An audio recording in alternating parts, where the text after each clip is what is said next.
Greetings, everyone. Pete Pardo here from Sea of Tranquility. Welcome to pick number 29 of my favorite 31 hard rock and heavy metal albums of the 80s. That's right, we have ventured into an assignment that was really, really difficult. I will honestly say this was probably the hardest list I've had to put together in all the years doing Sea of Tranquility. This is even harder than like putting together your top picks of the year in a really great year of music, because we're talking about a decade here, and the 1980s was a great decade for hard rock and heavy metal. So to try and whittle down a list of hundreds of great albums that I love from that decade to just 31 was damn near impossible, but I did it.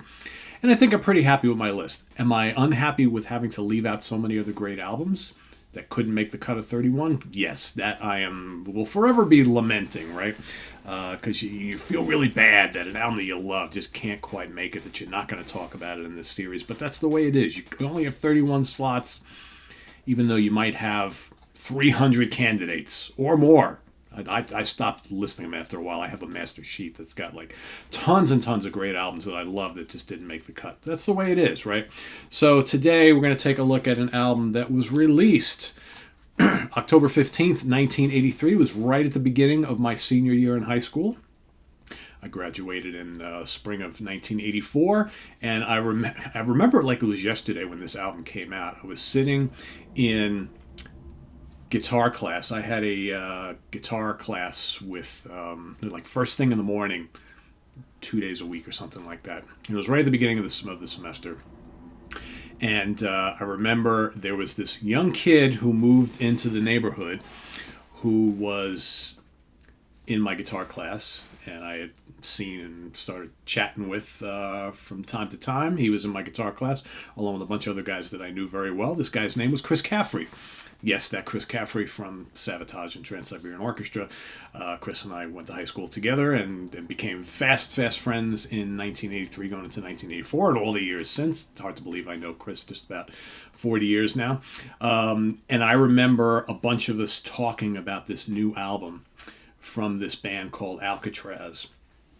And the album was No Parole from Rock and Roll. And it featured this up-and-coming young, I guess he was 19 at the time, he was just a little bit older than me, so from Sweden. And we all, of course, knew Graham Bonnet from his time in Rainbow and Michael Schenker, right? Because we all, here's the thing, we all loved that Assault Attack album. And then, when you heard not long afterwards that basically before they even got started with the tour, Graham Bonnet's out of the band, right? So, of course, Graham's got to get something to do, and he forms this band Alcatraz with a couple of guys that maybe you might know from a band called New England, right? So you got Jimmy Waldo on keyboards and backing vocals. We just had Jimmy on the channel just last week, so if you haven't seen the interview with the great Jimmy Waldo, please go check it out here on the channel. He, of course, is still in the band Alcatraz. But Jimmy and Gary Shea on bass came from the band New England. Very cool U.S. melodic rock pomp kind of prog band, right? Who came to some notoriety with their first two albums, late 70s, early 80s, kind of discovered by Paul Stanley from Kiss. Also in the band, Jan Uvina on drums and backing vocals as well, along with Yngwie Malmsteen on guitar. So Dennis McKay produced and mixed the album. Willie Harlan was the engineer on the album, so that's kind of who did that. And this album was released on Rockshire Records. I remember at the time thinking, what the hell's Rockshire Records, right? Never heard of it before, but a very cool album, and quickly went and scooped this up. This was probably the most talked about hard rock / metal album in those couple of months in 1983 in the fall, right? So that this was all the rage. And to get back to the Chris Caffrey story, I remember just a couple of months later, because we were listening to this and talking about this for quite a while. I remember going over to Chris Caffrey's house after school one day, and he was like, he goes, I've been playing this Alcatraz album nonstop trying to learn these Yngwie solos, so come check this stuff out. And I remember sitting there, and Chris was, playing me some stuff from this album, and just, again, I was, at the time, 17 years old, going on 18, right? And just, meager guitar skills. which is still the case today, and watching my buddy play some of these Yngwie Malmsteen licks, and I was damn impressed. And then I remember specifically the same day after he was done showing me some of that stuff, he went and played the Shock Me solo from Ace Frehley from the Kiss Alive 2 album, which I thought was really, really cool. Anyway, but I digress. So this album, hugely melodic. I remember at the time thinking, wow, these songs are so memorable. And Graham sounds great on them because, of course, I was high on Graham Bonnet at the time because I just absolutely loved the Assault Attack album. But to me, what really grabbed me on this album was that young kid from Sweden, Yngwie Malmsteen. And again, we talked about Yngwie yesterday, right, with the Marching Out album, which came out just 2 years after this. This just changed my world. I mean, again, I was a Ritchie Blackmore fan, so I kind of already I'm an Uli Roth fan. I kind of already liked that kind of guitar playing that had this sort of like kind of classical bent to it. But this like took things to another level. And I remember, the first song I heard was Island in the Sun, the kickoff track, which was the single from the album. They had the video on MTV. Really melodic, catchy, accessible song, nice use of keyboards. It's not overly guitar heavy, but then that solo comes in and it's breathtaking. And one of the things I love about the guitar solos on this album is all the solos are so memorable. Whether you think Yngwie's kind of playing a little too many notes or not, you have to admit that the solos on this album are very much works of art, and they're just extremely memorable, and you can kind of hum along to them.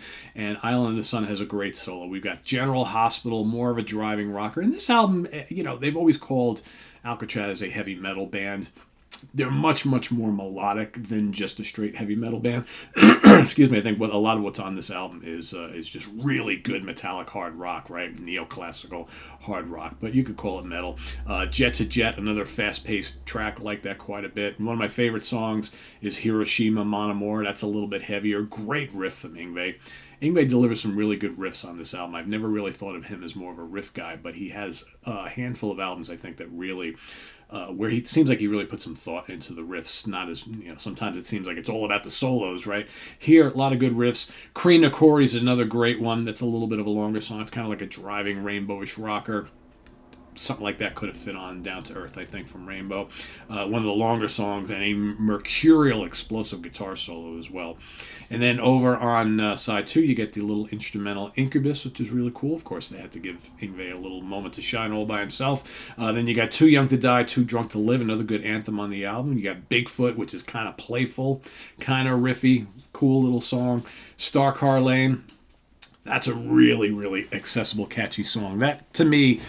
Star Car Lane could have been another one of the singles on the album.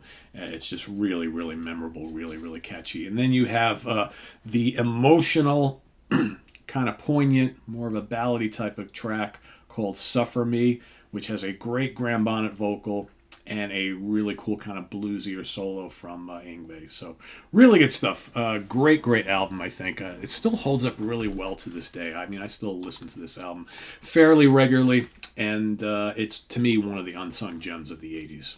For those of you who haven't heard No Pearl from Rock and Roll, I highly recommend you check it out. If you are a fan, please let me know what you think of this album down in the comments below. But more importantly, your number 29 pick as we march our way to number 1, which will happen at the last day of the month here in May in 2023. So we got a long way to go. It's going to be an exciting ride. I got a lot of great albums to talk about. And, one thing I've said, that I haven't been mentioning any track info or charting information for some of these. But this particular one spent 7 weeks on the Billboard 200 albums chart, peaking at number 128. So this was not a big seller by any means, but it was more of like a cult favorite and has... in the minds of the hard rock and metal fans over the years, it's got a good legacy. People fondly remember this album well, and not only just for the great album that it is, but because it contains one of the great vocal performances from Graham Bonnet, who's a much respected singer, and pretty much he appeared on the Steeler album before this, but pretty much this was kind of like the first big time album release for Mr. Yngwie. So very notable. Great guitar work, great songs, great playing from the whole band. just good stuff. No Pearl from Rock and Roll. That is my number 29. Visit us on the web at www.seatranquility.org. We're on Facebook. We're on YouTube. All together, all the damn time. Please subscribe if you haven't already, and click on that notification bell so you get alert of all of our content as it posts. And please do hit the like button before you leave. We also have down below the links to our Ko-Fi page for channel donations as well as our merch page. So thanks for all that. Stay tuned here on the channel. We've got the debut episode of It's All About the Fuzz coming up. We also have 4 Fusion Friday coming up this Friday evening. We've got Friday morning at the Funhouse with Martin Popoff. We've got the UK Connection Saturday, and ranking the albums of the Derek Trucks Band coming up on Sunday. So lots happening here in addition to my favorite albums of the 80s, favorite hard rock and metal albums of the 80s countdown. So lots happening here on Sea of Tranquility. Thanks for watching, everybody. We'll see you tomorrow morning with another one. Take care. Bye-bye.